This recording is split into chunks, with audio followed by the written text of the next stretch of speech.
Bonjour et bienvenue, c'est Cécile de Tarot Holistique. J'espère que vous allez bien. Aujourd'hui, on va parler du Cosmic Cycles Tarot. Alors, ce tarot, c'est tout un truc. Je vous fais un petit face cam pour démarrer la vidéo parce que c'est un jeu que j'ai commandé au mois de décembre, le 24 décembre. C'était un cadeau de Noël, il faisait partie d'une liste de jeux que l'on m'a offert. Et donc, commande effectuée le 24 décembre, je reçus le 6 avril. Donc 3 mois et demi pour avoir ce jeu. J'avais bien vu en fait qu'il y avait des soucis au niveau de la relation client avec l'auteur. Donc l'auteur c'est Martina Razzo et l'illustratrice c'est Myriam Egé. Et ouais, j'avais bien vu qu'il y avait des soucis en fait de relation client, mais je vous avoue, le jeu est superbe, mais ça a été très pénible. Vraiment très pénible. C'est-à-dire que l'auteur ne répondait pas aux messages, donc je l'ai commandé sur sa boutique Etsy. Je vous mettrai le lien en dessous. J'ai regardé avant de tourner la vidéo, il me semble que le jeu est en rupture de stock, parce que je ne l'ai pas retrouvé sur la boutique. Et puis l'illustratrice Myriam, elle a une boutique aussi Etsy et elle est espagnole. Donc il y a certaines personnes qui l'avaient commandé sur son comment dire, sur son shop en fait en Espagne qui l'ont reçu plus vite que sur le shop de Martina Razzo parce que Martina Razzo elle habite aux États-Unis et donc déjà bon ça met plus de temps mais c'est pas le problème parce que moi le jeu que j'avais commandé avec c'était le Sakurai Ibito Tarot, je vous ai déjà fait une review là-dessus, je vous mettrai aussi le lien en barre d'infos et le Sakurai Ibito Tarot franchement je l'ai reçu mais juste après le premier de l'an donc il n'a pas mis tant que ça de temps à traverser l'Atlantique, il est arrivé tout de suite. Et le Cosmic Cycle Tarot, mais, ça, enfin, mais encore une fois, très pénible au niveau du relationnel client. Il y a des gens qui l'ont acheté sur Kickstarter, parce qu'en fait c'est un jeu qui est sorti sur Kickstarter il y a plusieurs mois de ça, donc en 2000... oh, je sais plus, je crois que la campagne elle a eu lieu en 2018. Et quand j'étais voir dans les messages, il me semblait qu'il y avait des gens qui ne l'avaient pas encore reçu alors que moi j'avais déjà commandé. Bon bref. Donc je l'ai commandé en connaissance de cause, hein. Je savais que ça allait être compliqué de l'avoir, que le relationnel client n'était pas super évident.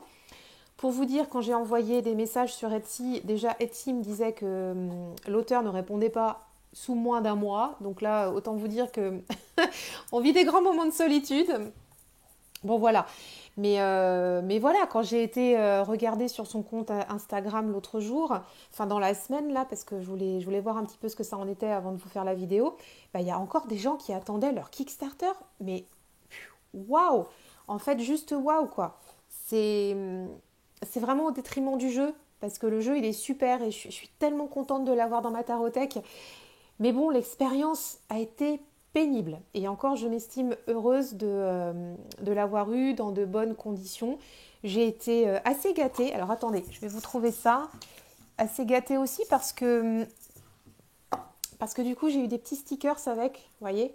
Donc ça, c'est page d'épée. Voilà, on a d'autres personnages ici. Je vais vous montrer ça après.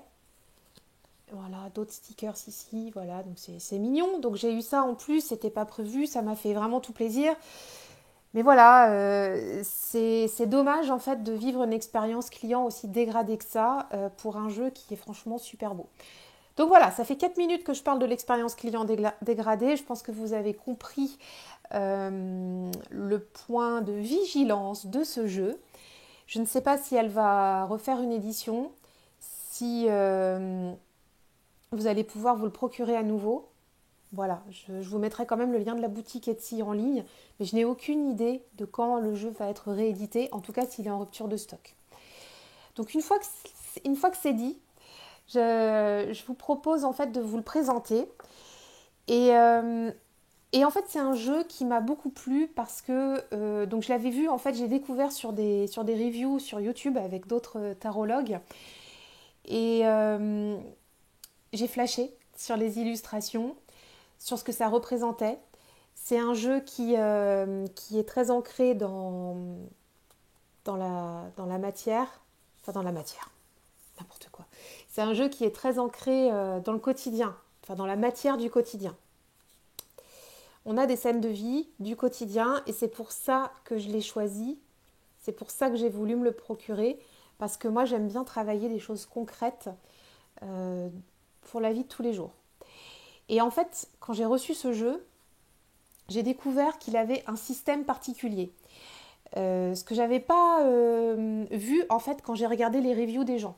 C'est-à-dire que quand vous avez le jeu, donc il arrive dans une boîte en carton comme ça, d'accord. Alors elle est un petit peu fragile là, vous voyez ici, c'est un petit peu décollé. Bon, c'est pas trop grave, mais ça le fait quand même. Donc il faut être assez doux avec la boîte.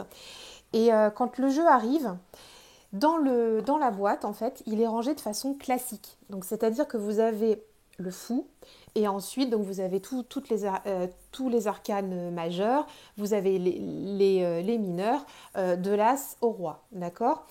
et, et en fait, ce qui est super intéressant, c'est que dans le guidebook, eh bien, l'auteur propose une lecture totalement différente et nous dit, et ça confirme en fait mon ressenti, que c'est un jeu qui est issu du storytelling. Le storytelling en marketing, c'est l'art de raconter des histoires. Et c'est super intéressant parce que dans ce jeu, en fait, elle commence le guidebook par les personnages de cours. Donc, elle commence par expliquer les personnages de cours des bâtons. Et ensuite, on passe en revue tout ce qui existe, les coupes, les épées et puis les pentacles. Et en fait, tout le jeu de tarot part de ça, part des personnages de cours. Et dans les arcanes majeurs, vous allez retrouver les personnages de cours. Donc par exemple, ici, pour le fou, on a le page de bâton. Vous voyez, c'est la même personne. Et tout est décliné comme ça. Donc je vais vous montrer le jeu, je vais basculer la caméra, et ce sera une présentation qui va démarrer par les personnages de cours, qui va continuer par les arcanes majeurs et qui va poursuivre par les arcanes mineurs. Voilà, et je vais vous montrer aussi comment j'ai constitué mon livret avec le guidebook. A tout de suite. Voilà, on se retrouve face de l'autre côté de la caméra et je vais vous montrer donc ce jeu et comment j'ai recréé le guidebook. Donc ça, c'est un carnet que j'avais déjà chez moi. Et le guidebook, il arrive, vous voyez, en digital download. Donc vous pouvez aller sur l'Instagram en fait de Martina Razzo pour vous le procurer. Il est en accès libre. Alors effectivement, si vous n'avez pas le jeu, il n'y a peut-être pas d'intérêt. Vous pouvez peut-être néanmoins le consulter quand même pour avoir une idée de ce qui a été mis dans le jeu comme intention. C'est toujours intéressant. Et donc on peut le télécharger ici. Donc c'est ce que j'ai fait. Et comme c'était une version PDF, j'avais un carnet à la maison comme ça, donc j'ai choisi en fait tout simplement par rapport aux couleurs pour que ça aille ensemble. Comme le Cosmic Cycles, il est en violet.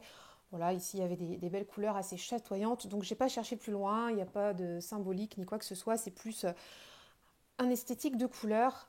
Voilà, et donc tout simplement j'ai découpé les pages du guidebook pour en faire un, un livret en fait directement. Donc ici, on a la page d'accueil avec le symbole ici, voilà, et les introductions. Et ici, donc, tous les pages, tous les personnages de cours, pardon, le page jusqu'au roi de bâton. Ça me permet d'avoir la trame de ce qui a été pensé quand le jeu a été créé. Et comme il a un système bien à lui, et c'est ce que je vais vous montrer, c'est intéressant. Donc, comme je vous l'expliquais tout à l'heure, le guidebook commence par les personnages de cours, va ensuite vers les majeurs pour finir vers les mineurs. Donc, j'ai respecté cet enchaînement pour recoller ça ici. Donc, c'est écrit en tout petit. Encore une fois, ce n'est pas un livret auquel je vais me référer à chaque fois que je vais jouer avec ce jeu, mais c'est plutôt pour le prendre en main et pour avoir une référence si besoin. Voilà, donc je ne vais pas tout vous les passer, mais ici, vous voyez, donc là, on a les mineurs. Et là, c'est pareil, comme j'ai imprimé ça en tout petit, j'ai souhaité conserver donc de l'As au 10. Vous voyez ici sur la même double page, comme ça j'ai tout d'un coup d'œil. Et donc dans le livret, il y avait aussi des propositions de tirage que j'ai repris ici. Voilà. Donc tirage du jour, la croix celtique. ici, alors ça c'est hyper intéressant. Ça c'est un tirage croisé, enfin bon bref, mais super intéressant celui-ci. Et ensuite, je me laisse des pages de libre pour pouvoir écrire mes premiers tirages avec ce jeu. Comme j'expliquais dans une précédente vidéo, quand je reçois des jeux un peu spéciaux, j'aime bien leur désigner un livret et faire ça. Après, moi, je n'aime pas dédier du temps à décorer mes carnets, faire des coloriages, tout ça. Ça me ressemble pas, c'est pas mon truc. Je préfère plutôt avoir voilà une belle couverture, coller si j'ai un livret PDF, juste comme ça. C'est vraiment du pratique. Et puis suivre en fait les propositions de tirage qui sont faites pour commencer à le prendre en main. C'est vraiment très basique, hein. Il n'y a pas de recherche particulière. Je ne vais pas faire des super coloriages de machin. En fait, voilà, c'est pas mon truc. Donc, moi, je veux juste que ce soit pratique. donc, donc voilà, je vais le faire comme ça, en tout cas pour ce jeu. Et par contre, si je mène un travail particulier avec, c'est pas forcément dit que ça ira dans ce carnet-là, parce que ça va être plutôt le carnet de prise en main et son carnet de première étude. Mais par contre, quand je fais du travail plus poussé avec les jeux un peu spéciaux, j'ai un autre carnet, mon tarot journal, dans lequel je note les tirages et je note ma progression de travail. Et encore un autre carnet quand il y a vraiment du travail beaucoup plus long. Mais ça, je vous en reparlerai dans une autre vidéo parce qu'on m'a demandé précédemment comment j'organisais mon travail avec les carnets. Donc voilà, ça fera l'objet d'un prochain échange. Alors, ici, on a donc le jeu qui se présente comme ça et on a les personnages de cours. Donc, ce que je vous propose, c'est que je vais commencer par vous présenter les personnages de cours puisque c'est organisé comme ça. Donc, on a ici le page de bâton. Je ne sais pas si on voit bien. Voilà, le page de bâton. Donc l'intérêt, comme disent l'auteur et l'illustratrice, c'est d'avoir du storytelling, de raconter les histoires et que pour nous, quand on tire les cartes avec ce jeu, ce soit beaucoup plus parlant dans l'interprétation. Donc il est basé sur le Rider-Waite, mais les scènes de vie sont extrêmement explicites et vous allez voir qu'il y a des choses assez concrètes du quotidien qui peut parler à tout le monde. Donc ici, le chevalier de bâton. Voilà, alors pour précision, les cartes sont... Je ne vous ai même pas montré le dos, alors qu'il est magnifique. Les cartes sont superbes et d'une qualité exceptionnelle. Voilà. Et ça fait un... Je ne sais pas si vous voyez, ça fait un super bruit en fait. J'aime bien. Et vraiment, mais une qualité de dingue. Ça, je la mets de côté. C'est une carte à part et je vous la présenterai après. On a donc le chevalier de bâton. J'essaie de vous montrer correctement. La reine de bâton. Voilà, ce sont des personnages du quotidien. Vous pouvez vous y référer, en fait, vous en inspirer. Donc le roi de bâton ici. Et en fait, ces personnages-là, on va les retrouver dans les autres cartes du jeu. Et c'est en ça que c'est super, parce que quand on dit que ça raconte des histoires, bah là, pour le coup, ouais, vraiment. Et on va pouvoir faire des liens. Et ce système atypique permet aussi, peut-être, avec d'autres jeux, de faire d'autres liens. Je pense que c'est un jeu qui peut faire beaucoup progresser en lecture de tarot. Donc là, le chevalier de coupe, après le page de coupe. On a la reine de coupe, ici, voilà, qui fabrique des couronnes. Vous avez vu? Regardez, c'est joli, hein? Voilà, donc elle fabrique des couronnes. Le roi de coupe. Et vous allez voir que donc ces personnages dans le tarot vont vivre des situations de vie et des moments différents. Et des moments ensemble aussi, c'est extra à voir. Donc cette pile des personnages de cours, je vais la garder à côté de moi et quand je vais vous présenter les autres cartes, on pourra s'y référer. Donc la reine d'épée. Alors moi j'aime beaucoup cette reine d'épée, c'est une working girl. J'adore. Là ici on a le roi d'épée, c'est l'enquêteur. Le profiler, je pense pour être plus exact. Voilà. Le page de pentacle. Ici, voilà. chevalier de pentacle, reine de pentacle, la star, et le roi de pentacle.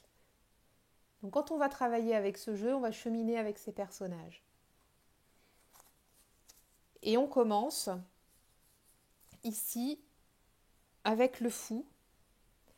Et le fou, c'est le personnage du page de bâton. Voilà. Est-ce que vous voyez bien? Oui. Donc le page de bâton. Donc je vais essayer de vous retrouver à chaque fois les cartes qui vont avec. Voilà, le page de bâton. Et en fait, dans le livret, il est expliqué que c'est une personne qui a déménagé de sa ville, qui vient de changer d'environnement, qui va se recréer des amis, qui vit à côté de l'aéroport. Donc voilà, je ne vais pas vous faire non plus toute la vie de chaque personnage, mais c'est intéressant parce que ici, ils ont leur personnalité en fait dans les personnages de cours qui sont exprimés. Et ici, on a les scènes de vie. Alors, dans les arcanes majeurs, donc les grands moments de vie, et dans les arcanes mineurs, des scénettes de vie, des étapes de leur vie. Donc ça, vous verrez aussi, c'est pas mal pour pouvoir se projeter. Donc le fou, le magicien, voilà. Je sais pas en fait si, voilà, si vous voyez toute la carte. La grande prêtresse qui est en fait le page d'épée. Voilà. Alors page d'épée, on va la retrouver ici. Donc là, on l'a... Alors attendez, je suis en train de vous la chercher, page d'épée. Hop, page d'épée. Vous allez voir que le page d'épée, dans ce jeu, elle vit des choses aussi très intéressantes. Très, très, très intéressantes. Alors, elle est ici. Et elle est quoi, la page d'épée? Elle est patineuse. Voyez, c'est ça qui est super. C'est qu'on a en fait toute l'histoire de vie des personnages. Elle est patineuse. Elle est sur la glace avec ses lames tranchantes. Et là, on la voit donc dans son environnement, en mode grande prêtresse assez moderne. Voilà. L'impératrice, je garde ma page d'épée parce que c'est la maman de la page d'épée. Voilà. Et donc pareil, dans le livret, on explique des choses, on explique ce qui se passe avec sa maman. Il ne faut pas non plus apprendre tout le livret par cœur, mais ça facilite aussi après la lecture du jeu. L'empereur, c'est le roi de bâton. Il faut que je vous le retrouve, le roi de bâton. Vous savez, il était cuistot. Alors attendez, est-ce que j'ai tout mélangé? Du coup, je ne m'y retrouve plus. Je ne m'y retrouve plus. Le roi de bâton, il est là. Voilà, le roi de bâton, il est cuisinier. Et là, on le voit avec sa petite fille. Voilà. Et ainsi de suite. Hiérophante, on a le roi de coupe, la reine de coupe et le page de bâton. Le page de pentacle, pardon. Donc, roi de coupe, reine de coupe, page de pentacle. Voilà. Les amoureux. Elle est super. Hein, on prend soin de quelqu'un. Donc ici, on va avoir donc le page de pentacle qui va venir réconforter le chevalier de coupe. Et tout le jeu est comme ça. On a le chariot. Hop. Le chariot, c'est le chevalier d'épée. Voilà. La force, qui va être le chevalier de pentacle. Alors, dans la symbolique, c'est assez intéressant. Hein. Le fait de se lever du fauteuil roulant pour aller marcher, l'ancrage à la terre, la connexion au vivant, c'est chouette. Moi, j'aime beaucoup cette force-ci. L'ermite, ça va être le page de pentacle. Le page de pentacle, je vous la retrouve, qu'on va retrouver ici, qu'on a déjà vu avant, hein, dans quelques cartes auparavant, là, déjà. C'est elle. Ça, c'est expliqué dans le guidebook, parce que là, sinon, on ne voit pas qui c'est, mais c'est dit que c'est elle. La roue de fortune, on a le page de coupe, ici. Voilà. Avec, c'est quoi? Qu'est-ce qu'elle a? Des tickets, des bonbons. C'est un peu comme si c'était des tickets surprises, vous savez, ou des petits bonbons surprises où il y a un message dedans. Ah, c'est rigolo. La justice, on a la reine d'épée. Elle est belle, hein, cette justice. Le pendu, on a le chevalier de bâton qui fait de l'escalade. Alors le chevalier de bâton, je vais vous le retrouver, que vous puissiez... Et regardez, chevalier de bâton, il est toujours dans les airs. Il est toujours dans les airs. C'est chouette. Dans la carte de la mort, on a le page de bâton qui se coupe les cheveux, une transformation. Ça me rappelle la carte de la mort du Sakurai Bitotaro, où on a la même scénette avec la jeune femme qui se coupe les cheveux. Tempérance, on a le page d'épée. Vous vous souvenez, notre patineuse, là qui fait ses étirements. Voilà. Le diable, page de pentacle qui est ici, avec le diable qui est sur son lit, qui a bu, qui a saccagé sa chambre. Voilà.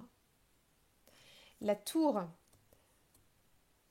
on a le couple reine et roi de bâton. D'épée, pardon. Autant pour moi. Reine et roi d'épée, avec leur chat. Donc là on vit un drame quand même. Hein, mais par contre, tout le monde est sain et sauf. On retrouve bien l'aspect soudain d'une situation qui arrive sans qu'on puisse la contrôler. Mais par contre, on peut se mettre en sécurité. J'aime beaucoup cette carte. Pourtant, c'est pas une carte super drôle. Mais il y a une espèce de résilience ici, dans cette carte. L'étoile. Donc là, on a le page de coupe. Voilà, qui fait de l'astronomie. Alors, page de coupe. Est-ce que je voulais montrer la page de coupe? Hop, page de coupe. Où es-tu? Je la cherche dans mes personnages de cours. Donc ça, c'est un jeu ici qui est très très bien pour aller travailler justement les personnages de cours. Hein.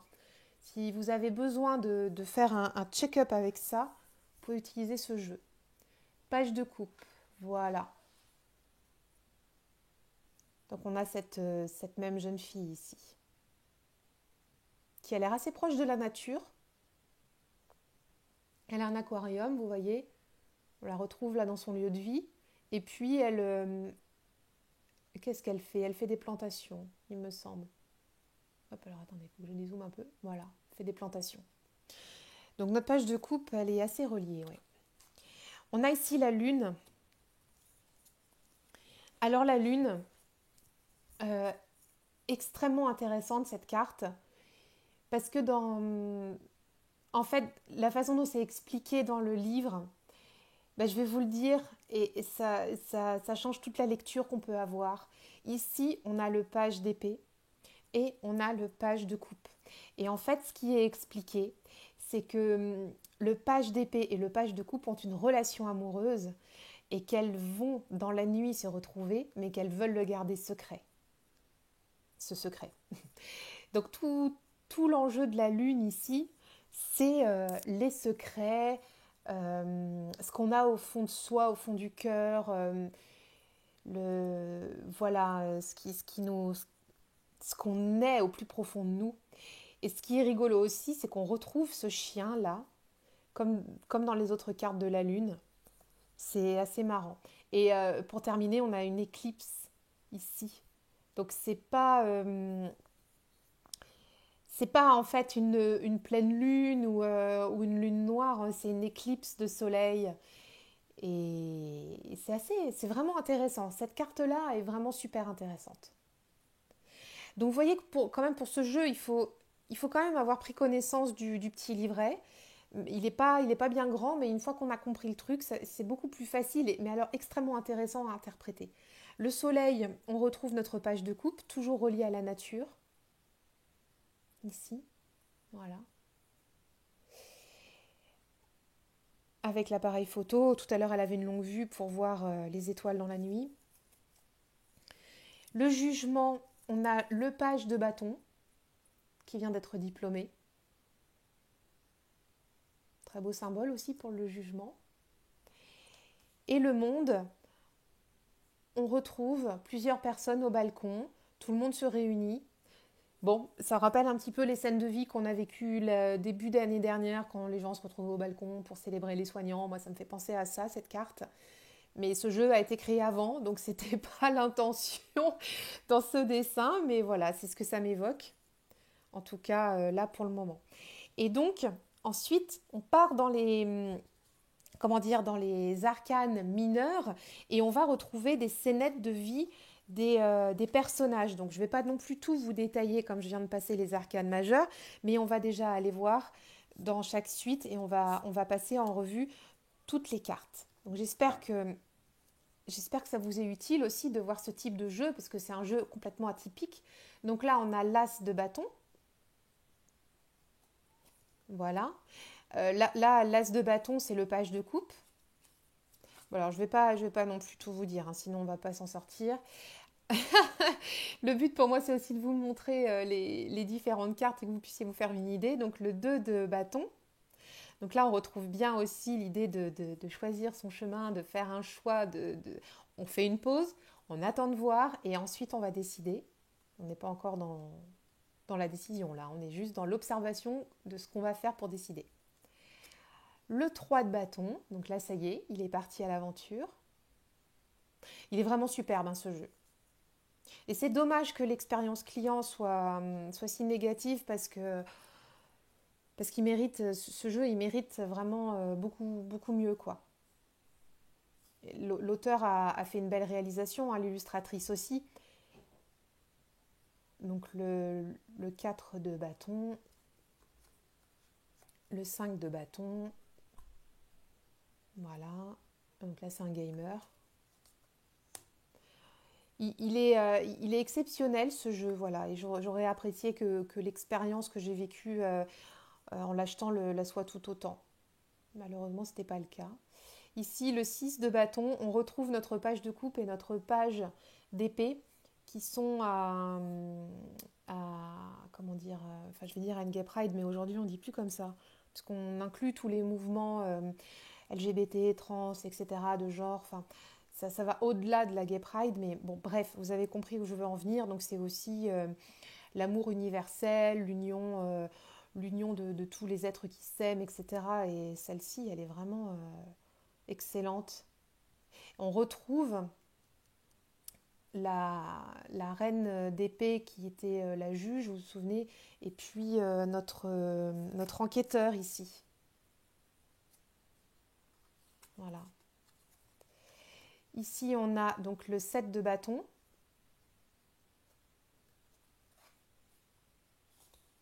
Alors dans l'imagerie, enfin, je ne sais pas si vous voyez le set de bâtons dans le Rider-Waite, on a des gens qui tiennent des bâtons, qui se défendent ou qui se battent. Et moi je retrouve un peu cette énergie-là avec les micros ici. Comme s'il était un peu assailli, il est sur la défensive. Le 8 de bâton, où là on va retrouver tous les chevaliers, des suites de cours. Et il y en a qui sont très contents d'être là et il y en a qui sont pas contents d'être là. Très clairement, parce que ça va très vite. Le 9 et le 10. Voilà. Donc ça, c'était pour la suite des bâtons. Ensuite, on va passer, je vous propose de voir la suite des coupes. Voilà. Donc l'as de coupe, il est en train de boire un verre de vin dans sa montgolfière. C'est hyper fun quand même. Le 2 de coupe, là on retrouve nos amoureuses. Je les aime bien toutes les deux, j'ai beaucoup de sympathie pour ces deux personnages dans ce jeu. Énormément. Le 3 de coupe. Elles sont hyper fun, là, les trois nanas, en train de s'amuser, prendre du bon temps. C'est chouette. Le 4 de coupe. C'est un peu tendu. Le 5 de coupe. Voilà.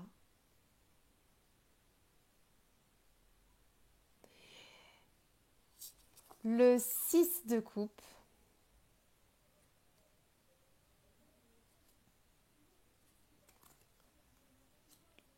Le 7 de coupe.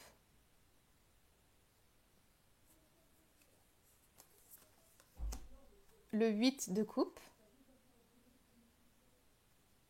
Là, il y a une maman qui s'en va. Elle s'en va pas définitivement de la maison, mais elle s'en va travailler. Et je sais plus.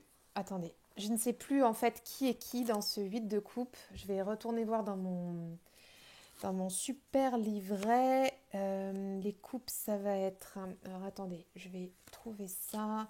Ça va être avant. Donc le 8 de coupe. On est donc sur donc la reine de bâton choisit de laisser sa famille pour poursuivre sa carrière. C'est une décision qui heurte, enfin qui casse, enfin qui meurtrit le cœur de son mari et qui laisse l'enfant avec un seul de ses parents. Voilà. Voilà ce qui est expliqué sur cette carte. Ensuite, on a le 9 de coupe, si ça veut bien se tourner. Voilà. Ça, c'est notre champion de basket, vous vous souvenez, qui a ramassé toutes ses coupes. Notre champion de basket qui est ici. Donc le chevalier de denier. Voilà. C'est lui. Et ce que j'aime dans ce jeu, c'est vraiment ça, c'est de faire tous les ponts entre tous les personnages, toutes les scénettes de vie. Le 10 de coupe. Donc là, on est à un mariage. On retrouve tous les personnages aussi qu'on a pu voir jusqu'ici. C'est vraiment un superbe jeu du quotidien. Je suis vraiment très emballée. Hein. Donc l'as d'épée. Donc on retrouve notre patineuse, donc la page d'épée quand elle était petite. Ensuite, le 2 d'épée. Donc là, c'était elle aussi petite avec ses parents. Là, on voit quand même clairement qu'il y a une séparation. Un choix à faire, mais elle est perdue dans ce choix. Elle ne sait pas lequel elle doit faire. Et doit-elle vraiment faire un choix, là, pour le coup, dans cette carte? Le 3 de bâton. Le 3 d'épée, pardon. C'est rigolo, on a la carte du 3 d'épée ici aussi sur le téléphone. Ça, c'est marrant. Donc là, il écrit de la musique. Il est tellement épuisé qu'il s'est endormi sur sa partition. Le 4 d'épée. Voilà. Le 5. Donc là, on retrouve encore notre basketteur. Voilà. Et vous voyez, là, ici, on a la bataille des chevaliers. Donc on peut aussi encore interpréter. Il est en train de se... Enfin voilà, il s'est pris la tête avec le chevalier d'épée. Donc attendez, je vous trouve sa carte. Vous voyez, hop, tac. Donc notre chevalier de pentacle, il s'est pris la tête avec le chevalier d'épée. Et vous voyez, toutes ces histoires sont vraiment sans fin, en fait. C'est trop chouette. Le 6 d'épée. Voilà. Là, on retrouve notre petite page d'épée avec sa maman. On comprend où est parti, où a été fait le choix qu'on avait tout à l'heure en 2 d'épée. Et on voit là ces stalactites là qui sont le long de la maison. Elle est triste, hein, cette carte-là. Il y a, vous savez, dans le Rider-Waite classique, c'est le départ en bateau. Et là, ben, il y a un départ aussi. Le 7 d'épée. Voilà. Le 8 d'épée. Le 9.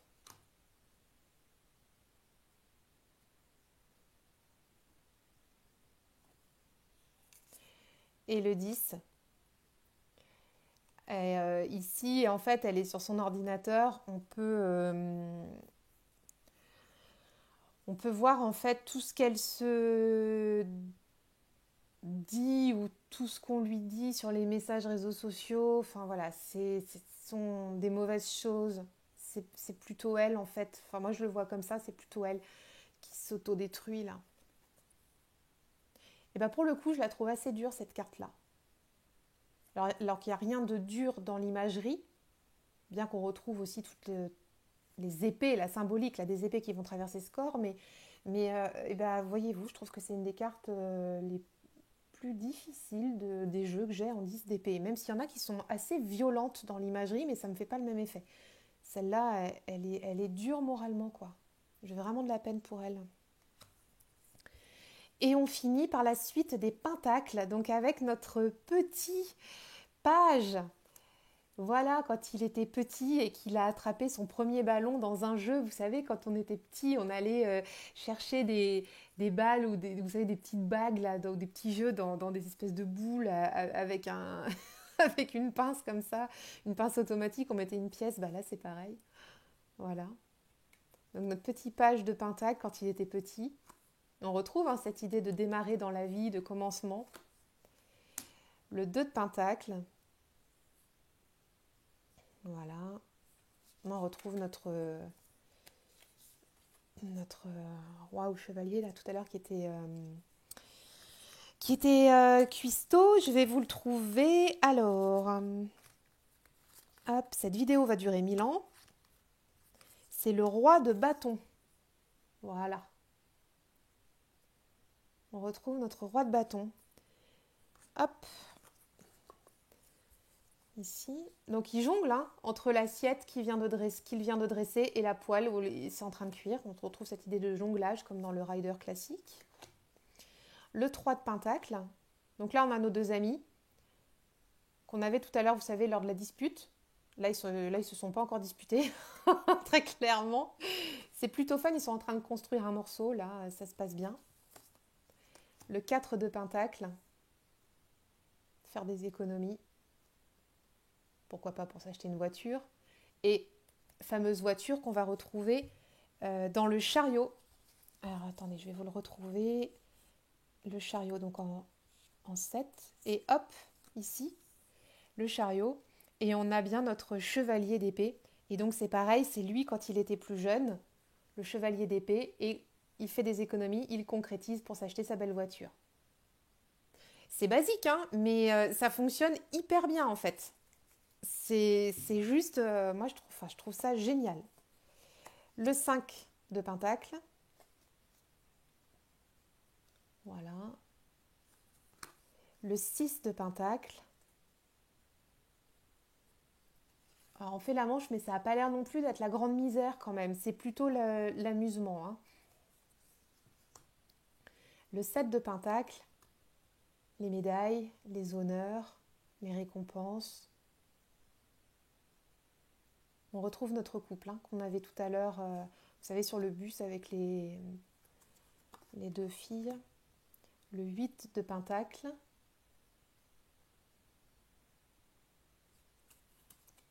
Le 9 de pentacle. C'est shopping. Et c'est intéressant aussi, qu'est-ce qu'on voit dans le miroir. Voilà. Et pour terminer cette présentation, le 10 de pentacle avec nos deux amoureuses et nos deux autres amoureux. Chevalier d'épée et page de coupe. Voilà. Et pour terminer, il y a une carte qui est en plus dans le jeu, qui est la carte du remerciement. Moi, j'aime à l'appeler la carte de la gratitude. Je la laisse, je vais la laisser parce qu'elle elle est super sympa. On a tout le monde qui s'amuse. On a en fait nos personnages de cours ici, tous sont là. Et enfin, tous sont pas là, pardon, c'est les pages et les chevaliers, excusez-moi, qui sont là.